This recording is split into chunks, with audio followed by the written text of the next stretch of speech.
efektif agar tidak kena ain. Sekarang bagaimana caranya? Kalau sudah terlanjur terjadi, antum bawa anak kecil antum. Allah kasih anak yang masya Allah lucu gitu, ya. Kemudian dilihatkan ke tangga, lihatkan ke sana sini, orang pada puji, oh lucu lucu. Gitu. Terus antum lupa bilang masya Allah tabarakallah. Tiba-tiba anak itu sakit. Itu sering terjadi ya. Anak itu tiba-tiba sakit, rewel malam. Saya kadang-kadang gitu ada bawa anak-anak yang Allah amanahkan, begitu keluar balik kadang-kadang rewel tanpa jelas. Saya ruqyah, bacain ayat-ayat ruqyah, ya. Kalau perlu ada air, di ruqyah juga airnya diminumkan, air zam-zam atau air apa, diusap di badannya, insya Allah setelah itu akan hilang. Dengan izin Allah subhanahu wa ta'ala, itu bisa. Tapi cara yang paling efektif, kalau ainnya memang sangat keras ya, orangnya terlalu dalam hasadnya dan sudah berlarut, beberapa waktu antum tidak mengobatinya, ya tidak segera menangani, maka yang paling efektif adalah seperti kejadian sahabat yang pernah mandi di masa Nabi SAW dan kulitnya sangat putih dan bersih. Sampai digambarkan saking tampannya mirip wanita gitu ya. Dia lagi mandi, karena dulu orang tidak punya kamar mandi dalam rumah, jadi mandi di luar, di padang pasir. Dan dulu itu di Madinah, orang-orang punya tempat mandi bersebelah-sebelahan. Orang taunya ini kamar mandinya keluarga fulan, ini kamar ini keluarga, mereka buat gitu. Dari pelapa-pelapa kurma. Nah biasanya yang laki-laki itu sampai di bagian kepala. Jadi bagian kepala terlihat kalau itu laki-laki dari jauh. Perempuan tertutup semua. Maka laki-laki sahabat ini waktu lagi mandi, ada yang lewat hasad sama dia. Apa kata yang hasad ini? Perempuan yang dipingit saja tidak seputih kamu kulitnya. Pingsan orang itu. Lagi mandi tiba-tiba pingsan. Lalu dilaporkan kepada Nabi SAW. Nabi SAW tanya, waktu dia mandi tadi siapa yang lihat dia? Kata mereka si fulan ya Rasulullah. Nabi panggil. Lalu Nabi mengatakan, halla barakt. Tidakkah kau bilang Masya Allah, Tabarakallah. Lalu disuruh orang itu wudu, air wudunya disiram kepada orang yang pingsan, kemudian dia bangun pada saat itu. Nah ini kurang lebih gambaran tentang masalah cara yang menangani kalau sudah terlanjur terjadi. Ya, fadhal. Berikutnya Ustadz, ini pertanyaan dari WhatsApp. Ustadz mohon nasihati teman saya, sekarang teman. Banyak yang minta nasihat ini. Ada teman saya sudah mengaji, belajar sunnah lebih lama dari saya. Semakin dia memahami, tapi semakin buruk adabnya. Kalau ketemu disenyumin melengos, kalau ketemu ngucapin salam juga enggak. Terus kalau ngomong kadang ketus banget. Tolong nasihati Ustadz, karena dia suka dengar kajian antum juga Ustadz.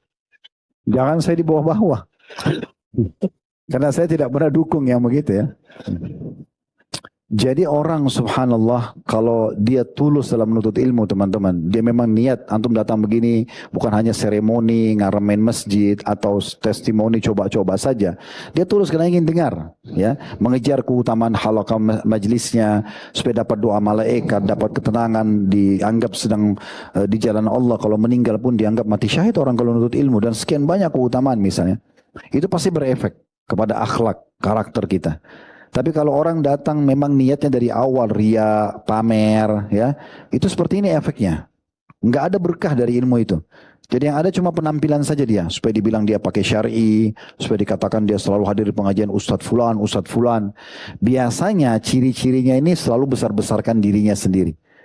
Kamu hadir di pengajian siapa? Oh, saya di Ustadz Fulan. Orang tidak tanya, dia sudah jelaskan. Semua nama Ustadz dihafal sama dia. Tapi kalau dia tanya materinya belum tentu gitu kan. Nah, orang seperti ini memang begitu.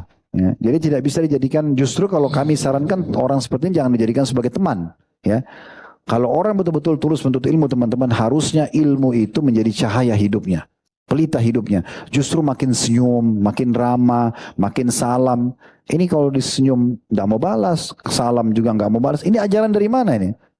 Ajaran dari siapa? Tidak pernah ada dalam majelis mengajarkan seperti itu. Bahkan saya sarankan kalau emang antum hadir sebuah majelis, ustadznya mengatakan misalnya, mulai sekarang yang tidak sama pakaiannya jangan senyum ya. Mulai sekarang kalau ketemu orang yang tidak pakaian syar'i, tidak pakai baju koko, tidak pakai kopiah, jangan temani ya. Itu jangan hadir dari awal.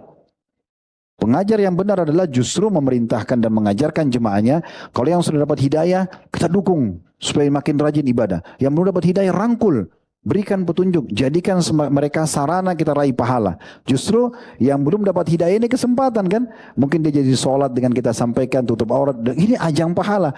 Maka orang yang benar, dia akan kejar orang-orang yang belum dapat hidayah itu untuk masuk ke dalam majelis yang memang dia sudah tahu.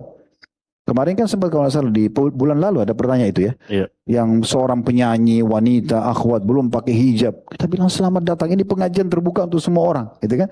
Kalau dia ikhlas silakan. Mungkin sekarang sekali dia hadir 2 hari mungkin jadi penyebab dia dapat hidayah dan lebih baik sebelumnya. Kita semua dari awal dari tidak tahu. Ya, dalam sebuah athar disebutkan tidak ada orang yang dilahirkan dalam kondisi alim, tiba-tiba sudah tahu, tiba-tiba sudah alim, sudah rajin, itu enggak ada. Pasti melalui proses belajar. Allahu alam. Ya, jadi saran saya kalau teman seperti ini sudah dicoba ucapin salam, coba diajak berteman. Kalaupun tanya misalnya ada salah nggak saya lakukan, kok kenapa kamu nggak senyum, nggak jawab salam gitu ya? Dia tidak mau jawab juga, ya sudah jangan berteman. Untuk apa habisin waktu pada orang yang tidak merespon kita? Cari teman, cari pasangan hidup ya, itu yang mau merespon kita, yang memuliakan kita supaya kita sejalan. Maka ini nikah sama sepadan, berteman dengan orang yang sekufu ya. Sepadan ini penting sekali. Jadi supaya kita juga tidak dihinakan gitu ya. Itu penting. Allahu a'lam. Ya. Tapi pertanyaan terakhir Ustaz.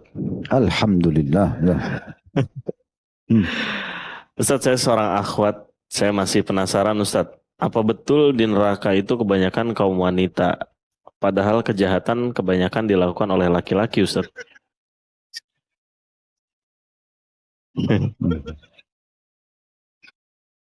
Ini pertanyaan dari Instagram Ustaz. Sudah. Tafadhol Ustaz. Kita mau balik tanya sebenarnya nih. Mana buktinya kalau pelaku kriminal lebih banyak laki-laki? Kan? Kalau kita mau bilang misalnya banyak laki-laki nakal Ustaz. Baik, yang dia temani itu perempuan baik atau perempuan nakal itu? Kan gitu.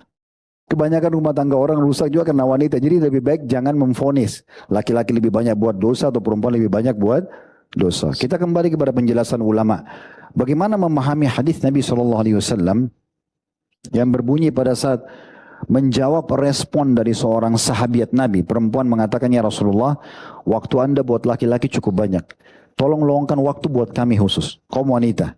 Maka Nabi SAW tentukan waktu dan tempat buat mereka, lalu Nabi menceramahi mereka. Tapi tidak dinukil semua apa yang Nabi sampaikan sebagai nasihat. Cuma di antara sabda beliau di situ adalah, aku diperlihatkan neraka dan aku lihat mayoritas penduduknya adalah kalian, para wanita, gitu kan? Dan itu disebabkan karena kalian kufur. Maka ada seseorang bertanya, ya Rasulullah, kufur kepada Allah kah? Kata Nabi SAW, bukan. Tapi kufur asyir, memungkiri kebaikan suami. Gitu ya. Kemudian baru Nabi SAW jelaskan, bahkan kalau suami kalian berbuat baik 1 abad dengan kalian, 100 tahun misalnya berbuat baik, lalu kalian melihat satu kekurangannya, kalian akan mengatakan, aku tidak pernah melihat satupun kebaikan dari kalian. Hadis ini coba dibedah dulu. Ya.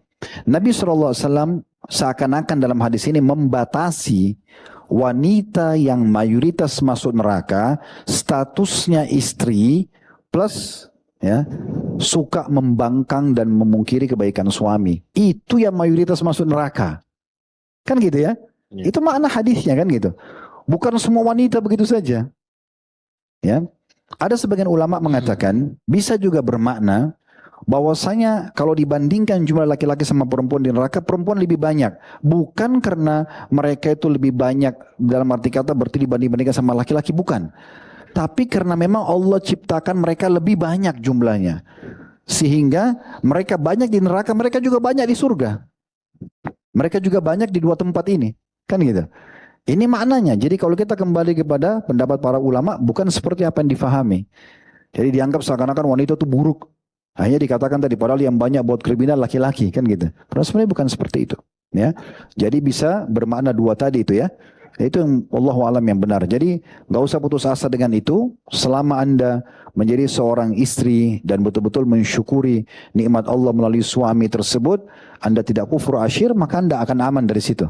Atau adapun wanita menjadi penghuni neraka banyak, tapi jangan lupa juga penghuni surga banyak dari wanita. Bahkan Allah ciptakan wanita bidadari di surga lebih banyak daripada penghuni surga. Bukankah orang mati syahid bahkan dinikahkan dengan 72 bidadari?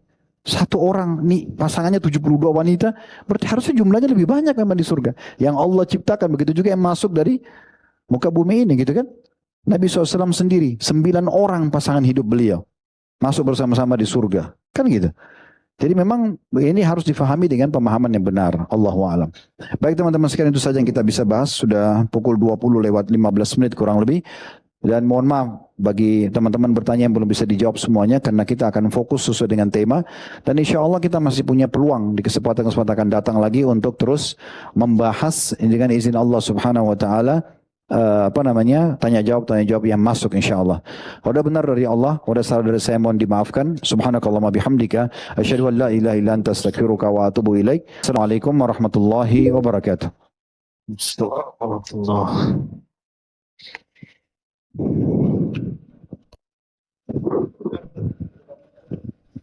Nih, nih.